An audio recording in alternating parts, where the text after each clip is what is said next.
थोड़ा मोबाइल चला लेवे नी, इहो नईखन घर में, पता ना कहाँ चल जालन।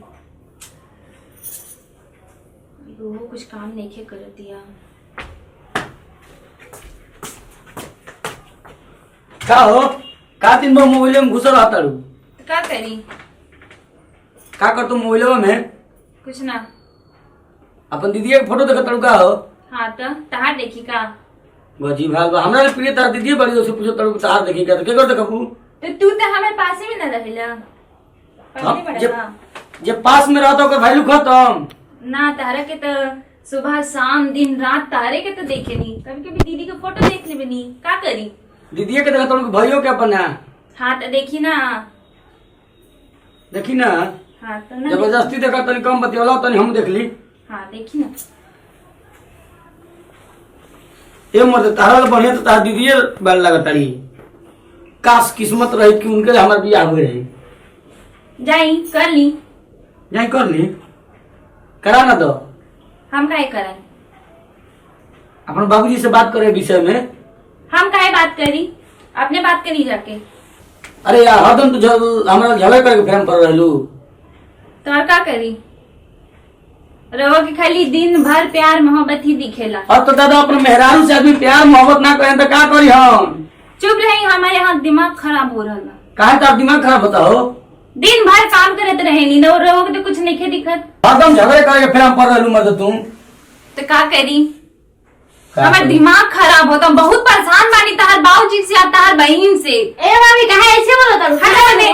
आवा तर छू दे तारू टीसन टीसन हाथ धोले बड़ू। कैसे बोला तू बहनिया के हो? और कैसे बोली जी? कैसे बोलेगी? वक्त जाए खाए ना मांग के खाना दे हो? वो तो लेके खाते सकती है ना। तू तो घट जीबू ना। हम नहीं खेते, घट जाए। घट जीबू? हाँ बहुत घट जाए। क्या वो खाए दे तो घट जीबू? ए जी देखी, हम तहार बाबूजी से और तहार बहन से बहुत परेशान बानी। अब रवा बताई कि रवा हमरा से प्यार करी कि नहीं। केकरा प्यार करना? तारा प्यार करना? बियाह करना तारा प्यार कर दूसरा कोई तार दीदिया ले मजाक में कह देता दीदिया के फोटो सुगर रहता मतलब कबो पागल नहीं बतिया। बात दीदिया के नहीं खे। हां अपने में बतिए बुझा के हमरा के दे बुझे खाना होना जाई खाई। चुप रहो। कहां जा इहे बा प्यार देखनी बहन ना बाबूजी। तो का कह तुम लोग घर से बाहर खेत दिया? खाना देबो कि ना तू देबो? हम नहीं खे देम। जाई खाई अपने लेके।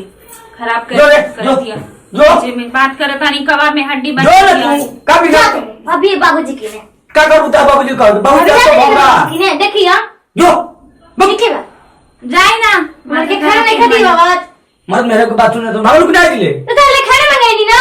खाना बना तो हाथ कोने के काट के जो खाओ दे ना फोटो दे ना। हां मैं मेरा तो इतना काट के दी तू अपना गो। हम नहीं खे दे नौकरानी इनका। ठीक बा हम बाबूजी के नहीं जाते नहीं अभी। जो ना बाबूजी का ठीक बजाते ना नहीं देखो। ठीक कर रहे हैं। अब खुश हो गई ना बहुत।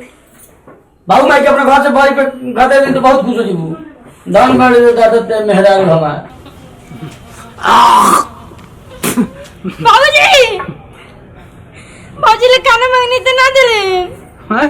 बाबूजी ले खाना मांगनी तो ना दिले और भाई भगा दिला। है उघारे कोड़ मतलब बाबू। हाँ खाना मांगनी तो कुछ ना दिला जा और कहो तो जो अपन बाबू के बुला के लिया हम देख लही। हम तो एकदम बेटा पतो से तंग आ गई बनी। और कहो चलन ज्यादा बोलबी तो भगाइयो दे मुझे गले। हैं? कहो चलन ज्यादा बोलबी तो भगाइयो दे। तारा के हे भगवान गइलू तो हमारा काहे ना अपने संगे लेके चल गए।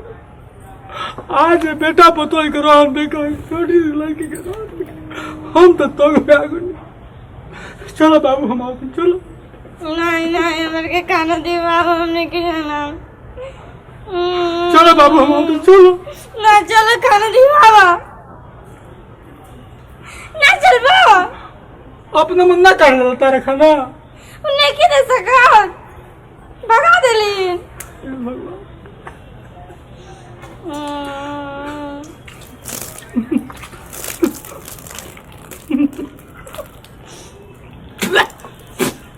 चलो बाबूजी चलो हमके खाना दिवा दो।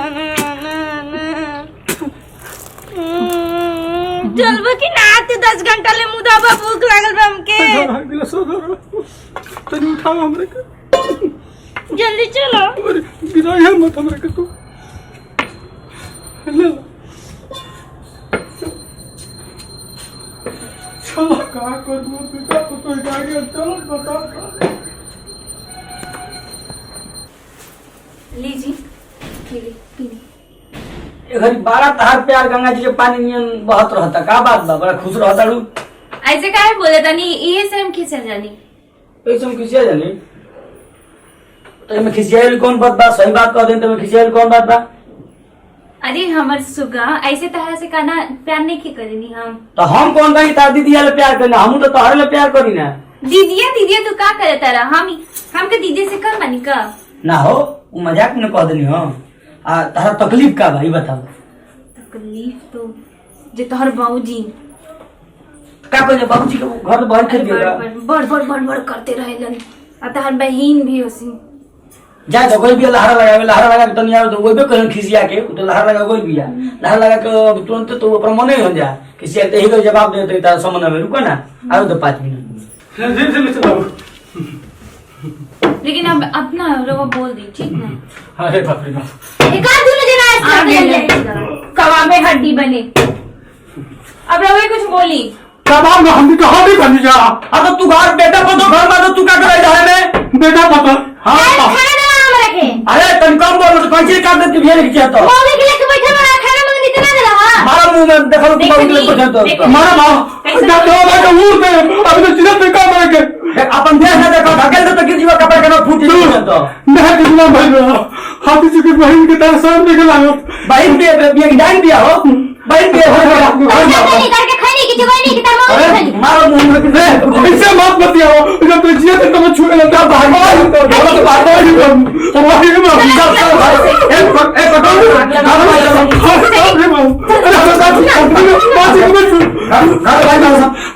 अच्छा जाए तो हम को गलती हुई जा घर बचा तू बाबू ना पाए बड़ा तो भाग्य लक्ष्मी के लिए करो गलती ना तू हम समझाओ बहु करके रख देने मानी।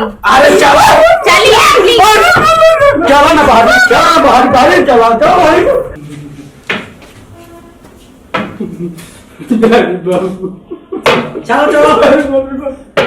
जा जल्दी की रुकिया मत चले घर बाहर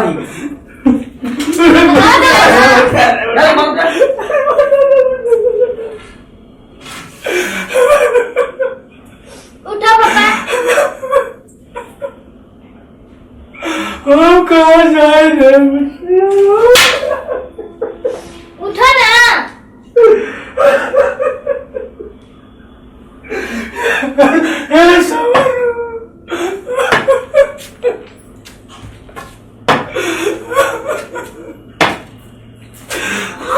जा अधिकार होगा हो जा तू भारी अरे उम्र में कहाँ के दुआ हाई कटोरा ले लो यही उम्र में ये काम नहीं था तो हो गया हाथ। का समझ दे छी तुमने के सारा मार के चाहिए को पूरा मार के वो हम बढ़िया बात अरे उम्र में हम कहाँ जाए हाई कटोरा हाई काम है उम्र में है क्या लिया लो चलिए जाइन के बहु समझो बाबू बाबू मत कर जा तू क्या बाहर और चलो तो हम लातर मारी पड़ी चलो भाई चलो बाहर अरे बाहर अरे निकली जा सीधा जिल रास्ता डालो जा ठीक है यहाँ बात बिना काम के जी और जैबा की लातर मारी पड़ी उतार के जा पत्थर चली चली ना कहाँ देखा था नहीं चली अरे चली ना चली ना चल गई ना चल बुझा हम अनहार होके वाला बा कौन हो जी बुझा बोलत कहने को बाबू हे जगह सुते के ऐसा कुछ तो तुम ठीक जगह बा ऐसा कुछ तो खैलो तो नहीं कुनू ना। हमारा जिंदगी काम ना बाबू बुझा कुछ मिलल बाकी ना नहीं देखा तो भाई जी लोग से पूछा तो अरे बोल होता ना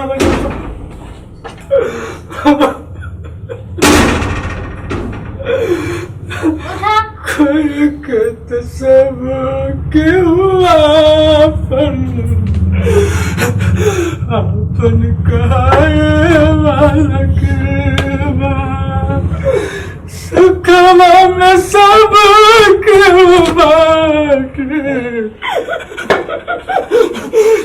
दुखवा बटावे वाला के नमस्कार, हम गोपाल सिंह भैया सब भोजपुरिया समाज के पैर छू के गोड़ लगाता नहीं। यह वीडियो मेरे सब देखनी है, हमने कही नहीं जा, लेकिन ऐसा काम रहुआ सब मत करो अपना बाप महतारी के बहन के सामने। यही से हमारा धन्यवाद बा। नमस्कार, प्रणाम, गोड़ आदन भी हम विवेक श्रीवास्तव सोनू जी। आप सब जैसे प्यार बनोल बनी वैसे बनोल रही है। नया जोड़ी फिर आप सबके सामने आयल बा। एकरो सब जैसे शिवानी सिंह के बहुत सारा जोड़ी के हमरा प्यार देनी, वैसे एहू जोड़ी के प्यार दी। हम यह कहब कि जौन एम हम करेक्टर नहीं भइल बानी भाई, ऐसा केहू मत करे। माई बाबू से बढ़ के भगवान ना होले, परम भगवान प्रथम भगवान माई बाप होले। तो ऐसे माई बाबू के साथ ऐसा ना होके चाहिए जौन हम कहले बनी। तो ये हमनी के समाज में दोस्त बा, दोस्त के दूर करे खातिर हमनी के वीडियो बनोले बन जा। तो ये अगर 10 गो आदमी ये दोस्त से दूर हो जाता हूँ तो हमनी के अपन जिंदगी धन्य मान जी। और शुभम म्यूजिक के अगर सब्सक्राइब नहीं करे तो सब्सक्राइब करी और कमेंट में लिख के बताई कि जोड़ी आई वीडियो आप सबके कैसा लागल। दिल तक अगर छुआ तब तो ज्यादा से ज्यादा शेयर करी और कमेंट में लिख के बताई जरूर। यहाँ के कुछ कहब। नमस्कार, हम अंकिता सिंह और हमारे वीडियो जिसे रहो लोग देखे नहीं और लाइक करे नहीं, तो इहो वीडियो के रहो लोग लाइक करी और कमेंट में बताई। जी प्रणाम, नमस्कार, हम कविता कुमारी। अगर हमने के वीडियो अच्छा लगे तो लाइक सब्सक्राइब कमेंट में जरूर बताएं मुझे कैसा लगल। यही से दी विदाई है, अगले वीडियो में फिर से मिलल जाई। जय हिंद, जय भारत, जय भोजपुरी समाज।